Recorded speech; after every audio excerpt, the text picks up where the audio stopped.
Good morning, precious people. Here we are together. It's another fresh day. I just want to let you know I'm so thankful for your irreplaceable light and the experience and wisdom that you bring into the world. Today is a gift filled with possibility.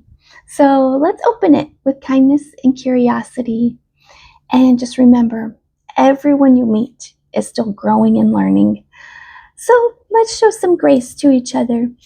Why don't you get your nearest drink and check in with me? I made my drink and it never gets fully dissolved. Let me shake it up a little bit.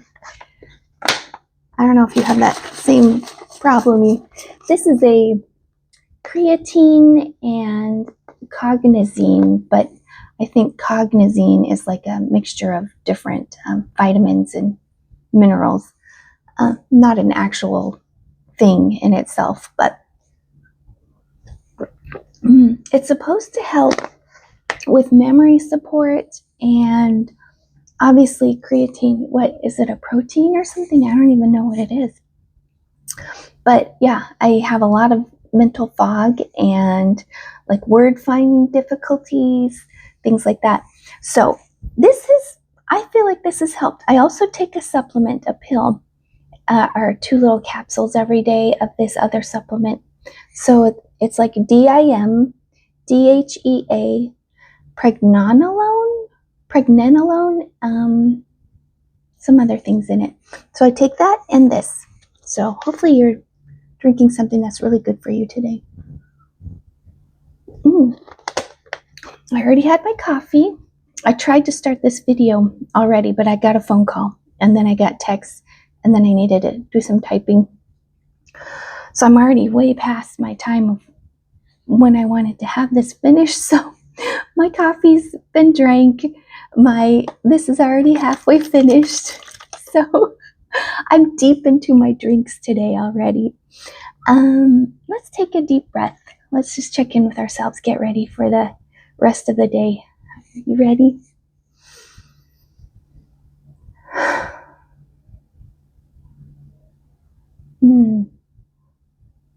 I do feel a little pressure today. I think I'm feeling it in my chest, so I'm trying to figure out what that is. I just feel like I have so many things to do. I think that's what's going on. I will get them done. I have a little checklist here right next to me. I'm keeping close because things will come into my head and I don't want to hang on to this and be like, I don't want to forget that. Remember that. So I just write it down, get it out of my head. Anyway, I did want to talk about something today because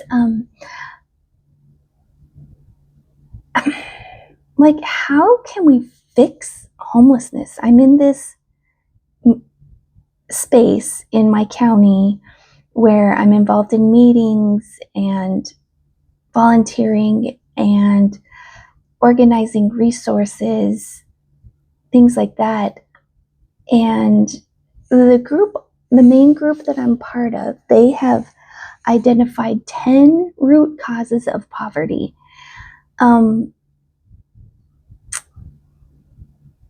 I guess I could look them up. I think it's called the Prosperity Initiative here in Florida. Let me look up Prosperity Initiative 10 root causes. I think that's where they got these. Yes, this little wheel. There's like a wheel. Agency, community voice, like the ability to speak up in your community, they're saying is a reason that people are in poverty. Job opportunities, that one I believe. Education and training, housing, transportation, health, food security, child and family care, safety, justice.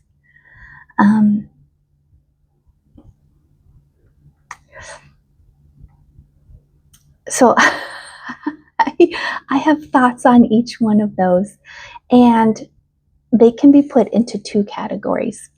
Things you have control over, things you don't have control over. So, and there's things, and I've said it before, that you don't want to outsource. Like, you don't want to outsource your own safety. You don't want to outsource your own health. health. So having health is a little a piece of that pie that causes people poverty. You can look at it different ways, like, oh, they don't have access to health care. But when someone says access to health care, they mean health insurance.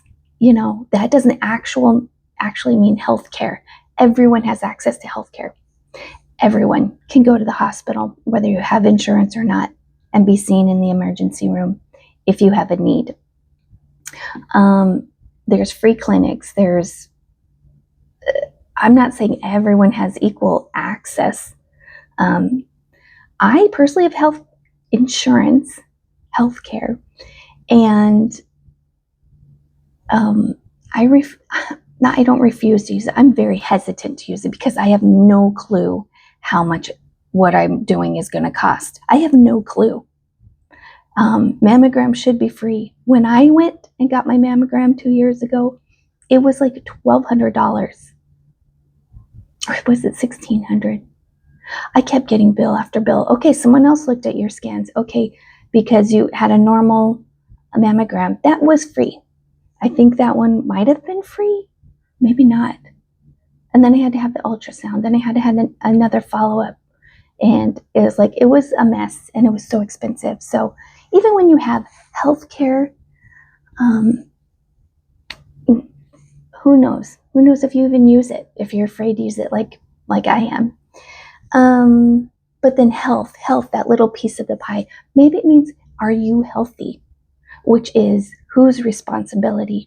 Is that outside yourself, inside yourself? So that's what I'm trying to figure out. An internal source of power to empower yourself to get out of this homeless or this poverty situation, or are you depending on all the external things to try to bring you out, kind of thing? So that's my thoughts on it, just overall. And I want to go through, move from explaining the problem to trying to actually solve it. Can we solve it? When I'm in these meetings and stuff, they are talking about, we're opening a new 60-unit homeless shelter. Oh, we have all these new poverty tools and all this. Our budget just doubled. I'm like, I don't want to see that. I don't want to see more money dumped into a problem that just self-perpetuates and grows itself. That's what I don't want to see. I am so tired of more. We need more housing. We need more. We need more. Give. It's like, no, I want to empower people. Put the onus on them to bring themselves out of poverty, to learn, to strive, to put in the effort. That's really what I'm hopeful. So anyway, let's get into this. We're tackling a tough question. Is poverty a trap laid by the world or a path maintained by your own choices? The answer is complex. It's yes and no, or yes to both. We're looking at how the tunneling effect of scarcity makes planning hard, but also how personal responsibility is the only engine powerful enough to drive someone out of that tunnel. So let's get into the science of personal agency. Do you know what the meaning of agency is? It's your own power to make change, your own influence over your environment and things that you do. Things aren't just happening to you. You have agency. So there is, in 2026 now, there's economic volatility. I know there's a few of my stocks dropping. It went to a historic high, and now it's shrinking back like it normally does. Inflation was spiking the last few years, and then we've had 2 government shutdowns. So there's a lot of volatility in our pricing, in the cost of things. So it's hard to plan when you can't plan how much a gallon of gas is going to cost. So when resources are low, the brain tunnels. Your brain gets hyper focused. It focuses intensely on the immediate fire, the rent, the food, the gas, at the expense of the future. You can't do any future planning when you're like trying to solve this problem right now. Researchers have shown that this can drop your functional IQ by 13%. If you at 100 IQ, you'll be down to 83, and that's close to the significantly limited capacity range. So it's not a lack of intelligence, it's a lack of bandwidth. This explains why the struggle is hard, but it doesn't explain how to stop it. So this is where we have to talk about locus of control, your agency, your personal responsibility, personal amount of effort. So people who fall into a lifelong dependence often develop an external locus, a belief that the fate, the government, or the system controls their life. But the cycle breakers are those who develop an internal locus. They believe that while they can't control the wind, they can absolutely control the sails in their boat. So when you're stuck in poverty and homeless, and you have this mindset where anything to fix your situation is just located outside of you, it is a powerless position. You don't have that personal agency. And the thing is, if a person doesn't think they can get themselves out of this situation, only someone else, they are very unlikely to get out of this situation. And even the generational welfare, there are now six generational welfare recipients, because they grew up with that mindset that this is just how life is and it's fine, it's okay to live like this. I had cousins and aunts who were on living in the projects, I guess they called projects or community housing, whatever it was, back in the 70s and 80s in Denver, and living off welfare. And then when my aunt had her 3 children, all 3 children were on welfare. They're, as far as I know, their whole life they'd get married and have babies and live on welfare. How do you break that? I haven't kept in contact with my cousin's children, but my assumption is that they grew up in that, seeing that it was okay to just live like that and it's comfortable. They're taken care of. It's a generational thing. It's a mindset thing where if you don't want to break out of it, you're most likely not going to break out of it. The hard truth is the lack of personal responsibility is a primary factor in stagnation. If a person believes their choices don't matter, they stop making them. They stop planning. They stop educating themselves, and personal responsibility is the override switch that tells the brain, I'm the architect of what happens next. So how do we teach this responsibility? That's how I feel like there will be a solution. We look at the benefits of multi-generational families. This is an idea of mine where in the same household you have the grandparents, parents, or other family members, aunts or uncles, or cousins even, and then the children are grown up with a large multi-generational family around them. When a grandparent who has seen cycles come and go pours wisdom into a child, they're providing more than just child care. They're teaching long-term orientation. They provide the emotional stability that helps a child's special light stay on.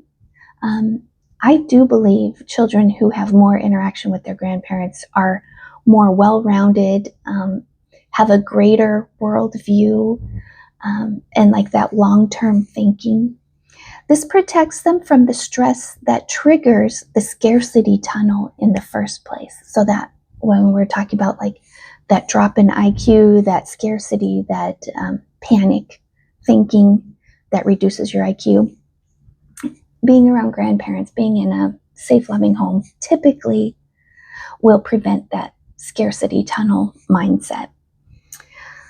So I guess overall, what I wanted to say today is that homelessness and poverty are often the end result of a series of personal decisions made without this future lens, this future mindset. The prevention for this is that,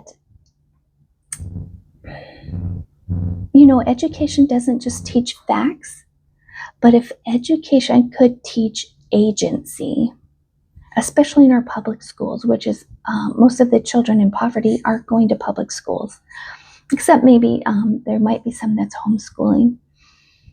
But if we could put that in our education system, this agency, this locus of control outside of yourself, you could teach people that their daily habits, and I love these 2-minute rules, the 2-minute rule of life, where you do things, get it done, this do it mindset. They're the bricks used to build the child's exit ramp out of poverty. I really, truly believe education, agency, personal responsibility needs to be taught, even more than reading and writing, which they're failing at. A lot of the most impoverished school districts, children aren't reading or doing math up to grade level. We can at least give them some tools of agency, self-agency. I would love to see that. And even grown adults in poverty, when they're going to collect their food stamps or something, maybe they could have a course they're taking, like a 30-minute session every time I think food stamps now are auto-loaded on a credit card. You don't have to go to the office. But if there was some sort of requirement to attend classes that build these skills and break these mindsets, I think that would be a huge benefit. So our charitable giving, our housing needs don't continue to increase, double every year, or asking for a bigger budget for these things could be stopped. I mean, if we could just empower people to make good decisions, to change their way of thinking from victim mindset, this is happening to me, I don't have any control over it, to I'm the author of my future. I'm going to decide where I'm going next. And, the whole, like that big circle of housing and job availability, health, all that does play into it.